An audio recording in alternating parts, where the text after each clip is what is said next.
everyone. My name is Myra. I'm a user support bioinformatician at the European Nucleotide Archive.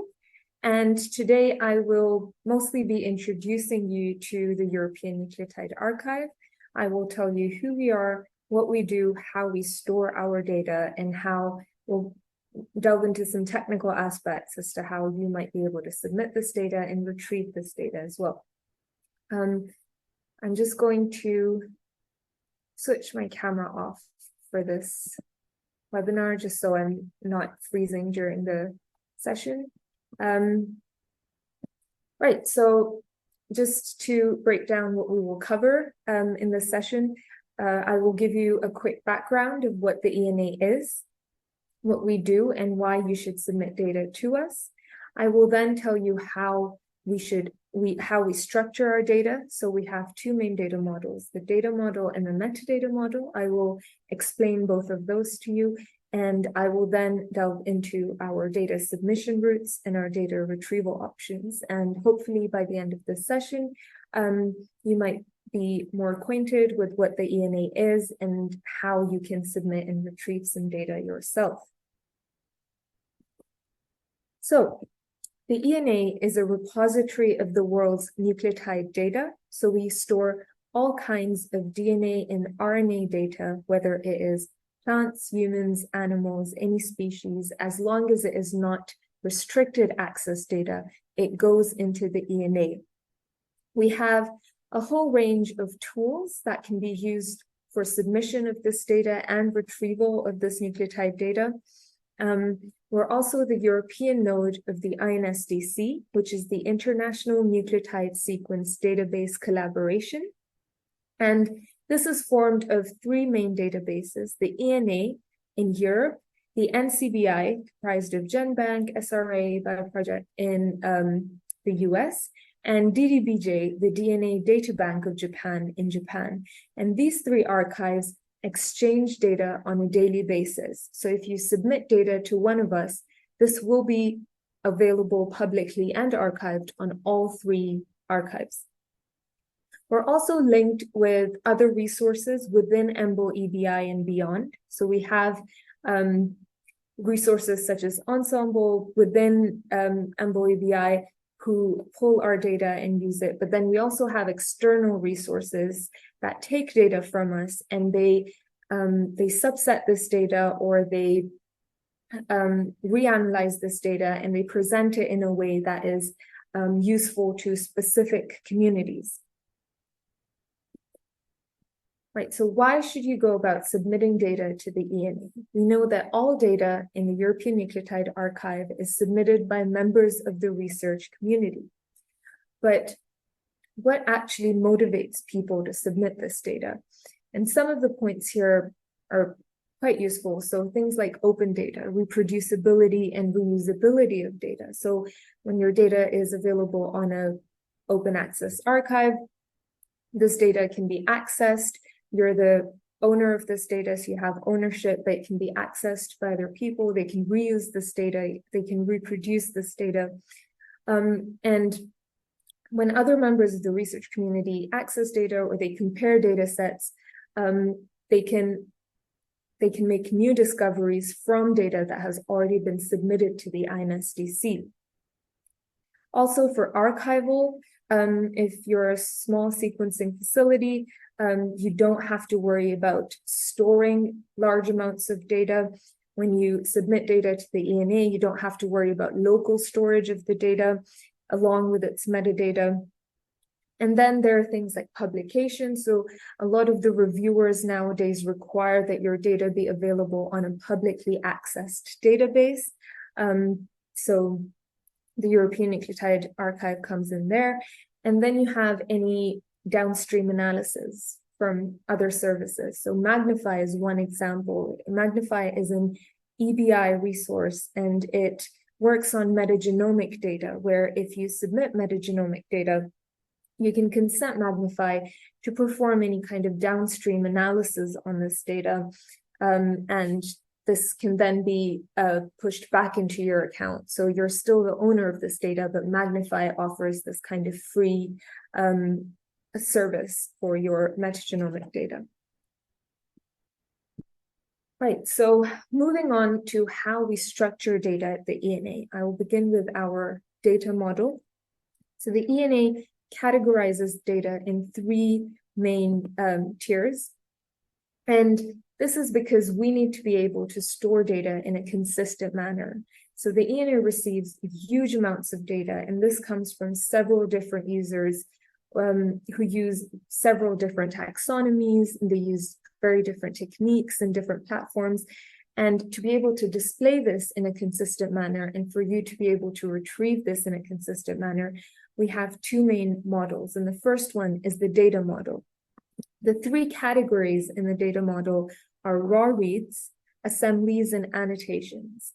Now, your reads tier is basically the raw output, sequencing output of a machine with minimal kind of analyses done on it. So you haven't actually processed this data at all, and this is the raw output of the sequencer. Maybe you've done some kind of demultiplexing on this data, but it hasn't been processed much. Assemblies are then the second tier of this data, and this is when you use some kind of algorithm to re-examine these reads and align them against some kind of an existing genome or put together a new genome sequence. So you mainly use some computational method to reconstruct these reads into something that represents a biological molecule. You then have the annotation tier, and by annotated sequences, you're projecting some function onto these assemblies and saying, for example, between coordinates X and coordinate Y, there is this specific coding sequence. So you're interpreting some kind of biological function. And these can be interlinked as well. For example, you can submit annotated assemblies as well. And there are other types of analyses you can submit, but these are the three main categories that we divide our data into. Now, this is an example of a FASTQ file from the read tier, so a raw read sequenced file. And someone who's worked on this project might have some context as to what this file is, but anyone else would not know what this file represents, and it needs some kind of accompanying metadata to be able to explain this file. And that is why we have our ENA metadata model. Now, the metadata model mainly consists of description and metadata that accompanies your data files. And we know that data without any context has no value, which is why you need this accompanying metadata. And if you want to compare, for example, bacterial data from the Atlantic Ocean that's sampled between a specific distance, between a very specific time, compared to exactly the same from, say, the Indian Ocean, you can easily do that because this data has been submitted in accordance with the metadata model. And this is what the metadata model comprises of. So you have your study object here at the top, and this is your main project that describes all the data that's been submitted within it. You then have your sample, which is the sequenced biomaterial. So this is metadata that's linked to the sequenced biomaterial. You have your experiment object, which contains metadata that's linked to your experiment. And you then have your run and analysis objects. And these two objects contain your data files. So the run object contains the raw reads, and the analysis object contains any assemblies and annotations. So just to expand on this metadata model a little bit, I will give you an example. So we will start with our study, and this is the example. So viruses have a range of effects on bees. And because this was little studied outside of one specific bee species in the North America and Europe, one group decided to sequence viral metagenomes of 11 bee species in 9 countries. And they developed a pipeline to assemble context from the data. Now, this is our project metadata. So this represents the metadata that comes under the study object. And this is how you register your study object. So You provide things like your study name, a short study title, study abstract, and you can also link any publications to your study. And usually at the time when you're registering your study and submitting your data, if you don't have a publication yet, you can always come back and you can add the publication at a later date. You can also set a release date for your project, and this release date can be 2 years from today. So just because you are submitting your data does not mean that it becomes public right away. You can set a release date of up to 2 years from now, and the data won't go public until it reaches this release date. You can prepone this release date and postpone it as appropriate. So if you have a publication that's coming out and it's not out yet, you don't want the data to be released, you can set a release date for later. And when it's ready and the reviewer wants your data to be published today or tomorrow, and your data will be public on the ENA. Right, so moving on from the study, you then have your samples. So in this example, collaborators across 4 continents sampled these bees, and they recorded some metadata, such as the species of the bees and the GPS coordinates of the bees. Similar bees were homogenized, and this in total gave 37 separate samples. Now, this data was then registered in the ENA database as sample metadata. So we have our study object at the top, and just to show, for example, here we have 37 samples in total, but I'll show 4 here. So you have your 4 samples, and you can see that each has its own location and its host. And how do you go about registering these samples at the ENA? You do that through sample submission checklists. So this is a mix as host associated checklist, but we have a whole range of checklists, and you can choose one which is most relevant to your sample. So each checklist has its own range of mandatory fields, things like tax ID, scientific name. You have your collection date, the geographic location. So these are mandatory fields that you have to provide. But in addition to these, sample checklists also have optional or recommended fields. And these are fields that you do not have to provide with the checklist. But if you do have these metadata values, we highly encourage that you provide them with your samples, because the more metadata you provide, the more findable your data is, the more reproducible it is, the more reusable it is. So your data has a richer metadata then. Moving on from samples onto experiments, viruses were isolated and their DNA RNA was extracted. Following random unbiased amplification, material was sequenced on an Illumina MySeq. And because we had 37 samples, this gave us 37 separate single-end experiments. So each sample is then associated with an experiment, and the experimental metadata at the ENA currently is recorded along with the run metadata. So I will show you in just a minute how you record experimental metadata. But moving on from experiments, the result of these experiments is a collection of 37 single-end separate FASTQ files. You compress these to, say, a gzipped format, you upload them to the database, and these are then processed by our system, and they're ready to go public. And so you can see here that each experiment then is associated with its own run.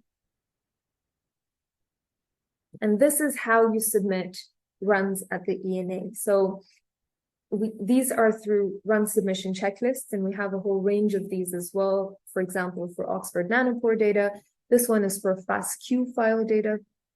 And then you can enter things like what sample this comes from, what study this is associated to, and you can see you have all these experimental metadata values such as instrument model, the library strategy, library layout. Right, so moving on from the raw reads, read data from one of these samples is put through an assembly program, and it produces a set of contigs. So in this case, the researchers only used one read data. So this is what it looks like in the metadata model. So you have your analysis object right here, which is your WGS context, but these are grouped under the same study, but they're only linked to one run and one sample, because that's what they come from. And you can obviously link other analysis objects to other runs and other samples as well. So the linking in the metadata model is quite flexible. And this is the kind of metadata that you would provide with your assembly. So things like which sample this assembly comes from, what runs this assembly comes from, and then things like the program, the platform, the molecule type, the assembly type. And that's how you would register an assembly. So this completes our metadata model. You have one study, which describes the whole project. You then have the 4 samples that are linked under the study. Each sample has its own experiment, and then each experiment has its own run. And then you have one analysis object, which is linked to one run and one sample.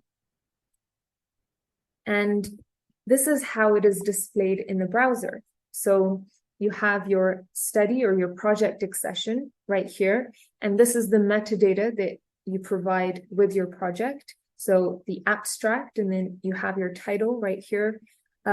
This table right here provides any kind of information on the runs that you submitted. So you have your study accessions, sample accessions, experiment accessions, run accessions, the tax ID and scientific name, which is pulled from the sample metadata that you provided.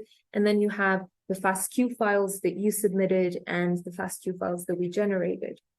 You also have a navigation box right here where you can see other aspects linked to this project. So if you go to, for example, the related ENA records, you can also see the one assembly that was submitted in the context set that is linked to this project.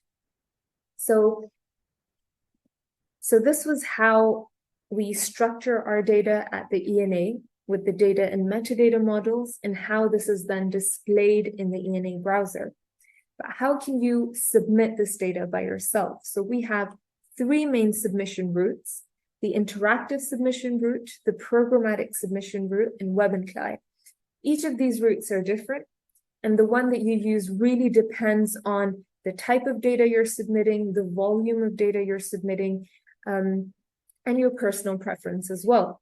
The interactive route uses browser web forms. The programmatic route uses XML documents, and the web and CLI route uses the command line to make your submission.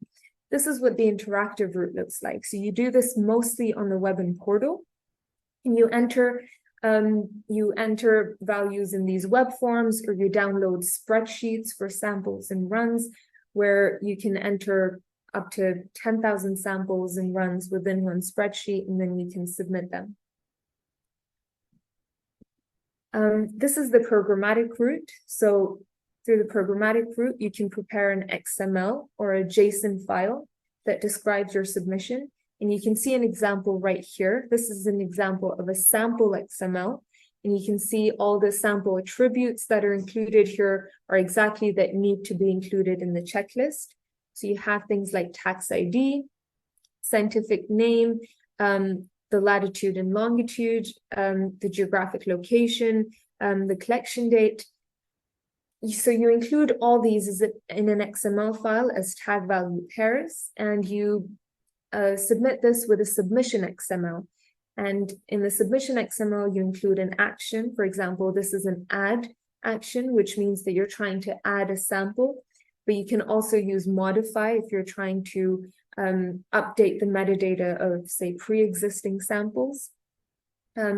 So this is quite useful when you can integrate this with any kind of scripts you already have, and you submit large amounts of data on a regular basis, and you can pre-fill some of these fields. You can then submit these XMLs using a curl command. So this is what a curl command essentially looks like. You enter your username, your password, So in this case, because it's a sample, so you would use the sample XML, the submission XML, and then you would submit it to the Webin portal. And this is what the third route, Webin-CLI, looks like. Now, Webin-CLI is quite a smart route because it does this pre-submission validation for you. So when you try to submit a file, data file through Webin-CLI, it validates your file for you there and then, and it does not accept your submission until the validation is successful. So once it has validated your file and your file has been submitted, you can be confident that your submission will go through successfully and it won't actually encounter any post-submission errors in most cases. So Webin-CLI uses the command line, and you have to submit your file along with a manifest file. This is what a manifest file looks like. It's a plain text file that includes the kind of metadata values that you would provide normally in the form of spreadsheets or XML files. And Webin-CLI is also the only route that you can submit some data types, such as assemblies and annotation data. So if you're submitting assemblies and annotated sequences, you have to submit them through Webin-CLI for this pre-submission validation. Whereas if you're submitting raw reads, you can do that interactively, programmatically, and through Webin-CLI. So you can use either of the three routes. So it really depends on what data type you are submitting. So this is what a Webin-CLI command looks like. So you would use Webin-CLI, you'd invoke the program. You'd then use an option such as manifest to state what manifest file you are submitting. You would then provide the context, so what data type you are submitting, which in this case is reads. You would then provide a Webin username, a password, and this option right here says you don't want to submit your files yet, so you're not using the submit option, but you're only using the validate option, which means you're asking the system to validate your file so you're sure that everything is okay. And then when you're ready to submit, you can come back and you can submit at a later time. So this starts the program checks all your file, checks for any duplications, and then it says the submission has been validated successfully.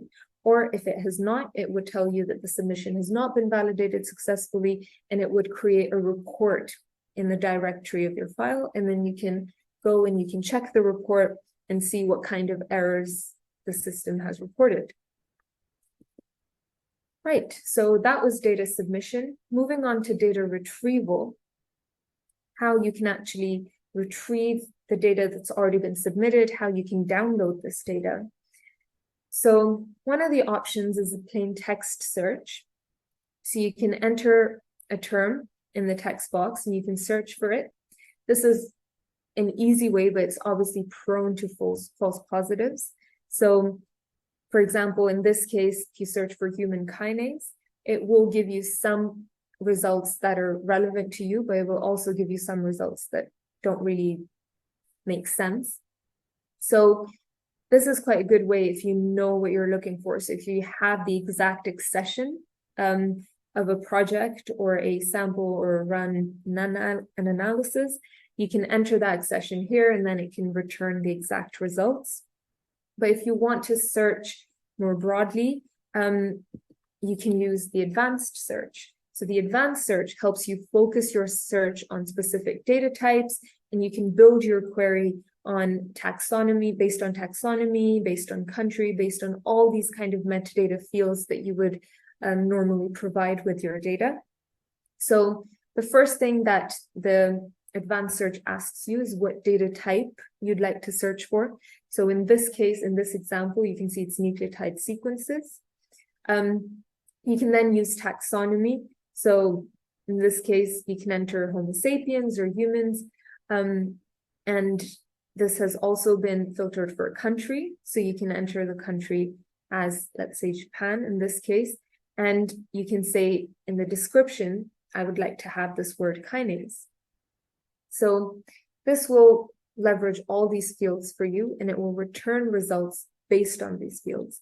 And it will build this query for you that you can also use later on. So you can see that the query contains the data type you are looking for, which is sequence, the tax ID, the country, and the description. So all the fields that you included in your advanced search have been built into this URL. And then it gives you results based on your query. So these are more kind of filtered results. These are results that are more relevant to your query. And you can also save this query. So instead of having to go back to the advanced search and start the query all over again every time you want to search for the same thing, you can save your query on rule space. So you can give it a name and a description. And if you have an Elixir account, you can save this to rule space. And the next time you log in, you can just click on the title and it will open the advanced search for you. So you don't have to go back and keep having to create the advanced search query. Right, so that's how you can retrieve some data, but how can you download this data? So we have some tools that you can use to download data, such as the ENA browser tools, the ENA file downloader, and the ENA portal API. The ENA browser tools are a set of Python scripts that are available on GitHub. And essentially how they work is quite simple. So you can just type an accession next to ENA data get, and it will download the files in that accession for you. You can integrate this with your scripts and your pipelines, and it can then help you download a larger number of files. You have the ENA file downloader. This is a user interface application, and that is also available on GitHub. And you can provide an accession for it, and it can help you download the file, or you can provide a query. So the query that you built on the advanced search, you can paste that here, and it can you can say whether you want run files or analysis files, and then it can show you the results. The portal API is a REST API, and it helps you build queries. So it can provide reports for you in JSON format or CSV format, which you can use as input for data requests. It can also create a small script for you to download data files. Right, so those are the three routes that you can use to download data files, but these data files are available on the FTP.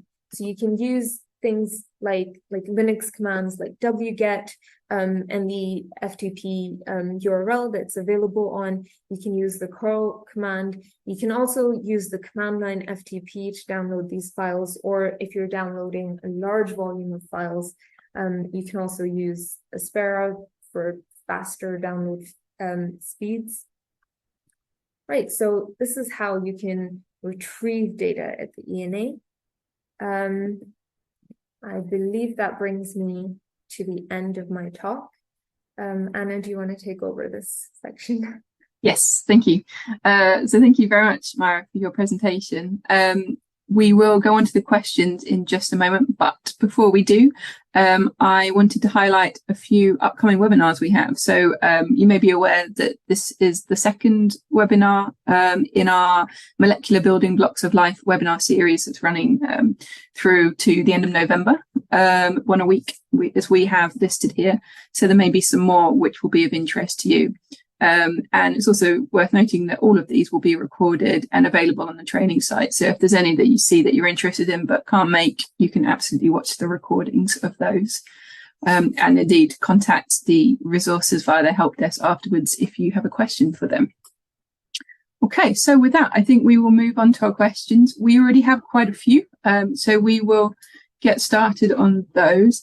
Thank you to everyone who moved their question across to the Q&A box. It helps us keep track of what's been answered and what's still to come.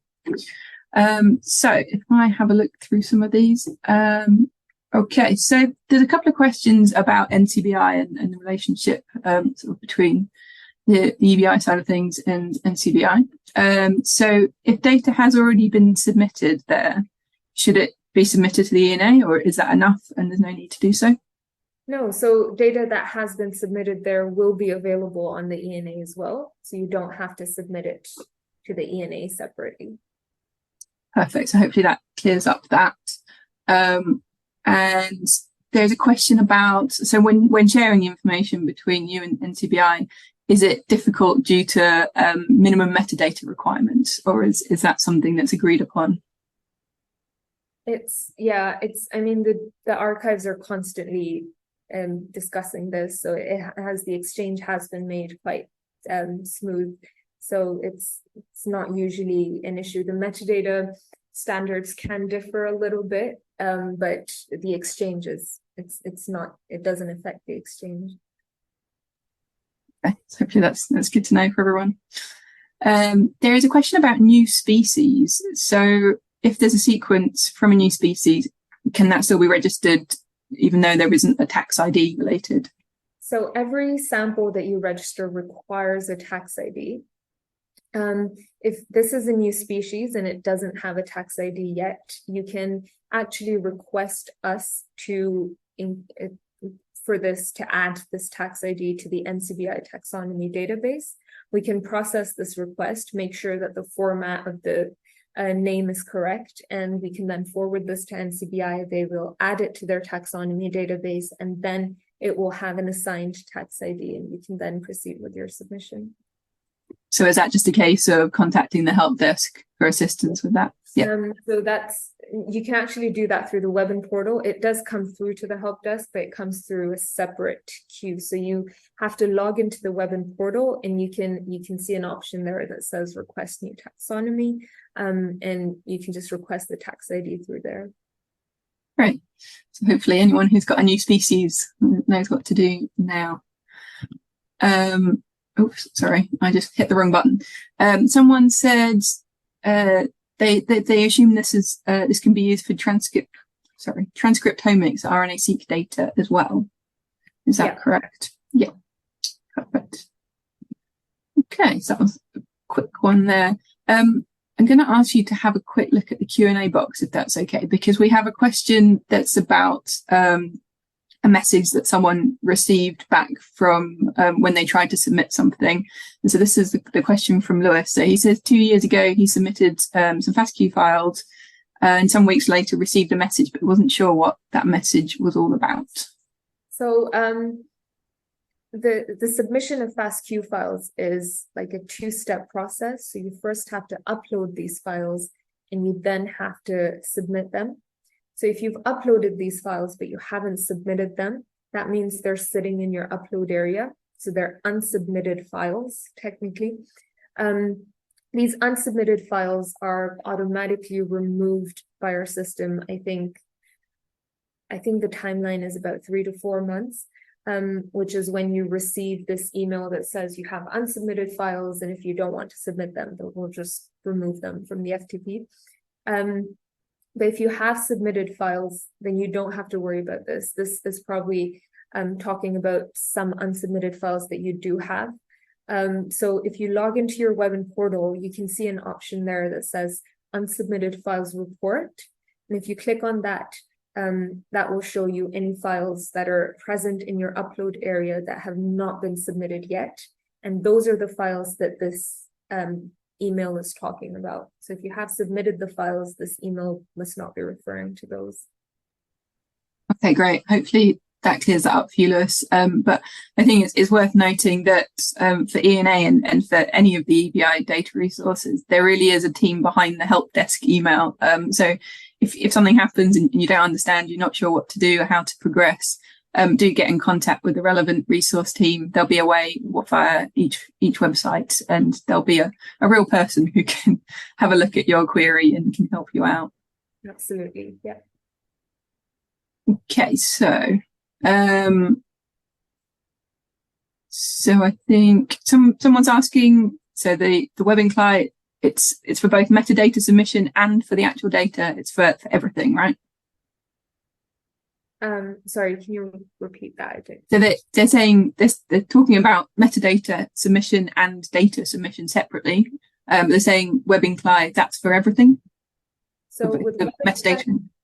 So with Webin you can submit the metadata that's associated with data files. So if you're submitting assemblies, and raw reads and annotations. You can include metadata such as like experimental metadata, but things like study and sample, you cannot submit using WebInCli. So you have to do that either interactively or programmatically. So you have to use the first two routes to do that. WebInCli is only for the data files.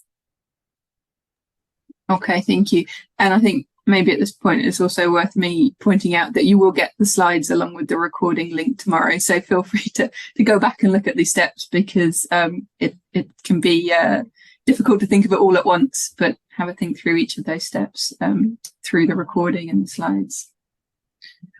Someone's asking about the validation process. Would you be able to speak a little bit more about what's actually involved in that validation when they submit that? So the validation really depends on the data type.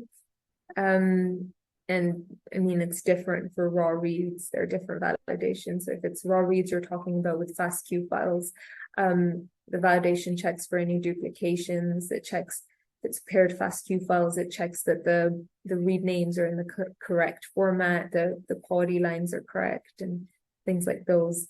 Yeah. Yeah, thank you. Is there a description somewhere of validation for different types of data? So we don't have like a clear-cut description on validation. We do have instructions on how your file should look, but we don't list all the validations that we do. But we are hopefully planning on doing that at some point. So. Okay, great. But if you're presenting your file in the way the example is, then that should be fine for validation. Okay. Documentation has quite good examples on how your file should look. Okay. Just having a quick. So someone's asking if the NCBI relationship is quite a new thing, because it wasn't something that they had seen before, or whether this has been around for some time. It's been around for quite a few years. I can't comment exactly how long, just because I joined after, but it has been around for some time now. Great, okay. And you were talking about retrieving data. Is it possible to retrieve multiple sort of data files at the same time? Yeah. So it really depends on which route you use to download your data. But if you use the browser tools or the file downloader, you can download multiple accessions at a time. It's possible. So sorry, just one additional comment. I know there's a question about submitting data if one sample has multiple FASTQ files. So there are often cases when one sample has been sequenced on multiple lanes. So you have multiple runs that are associated with one sample, and you can easily do that with the metadata model. So you can reference the same sample. So the same sample does not necessarily need to have one run. It can have multiple runs that are associated with it.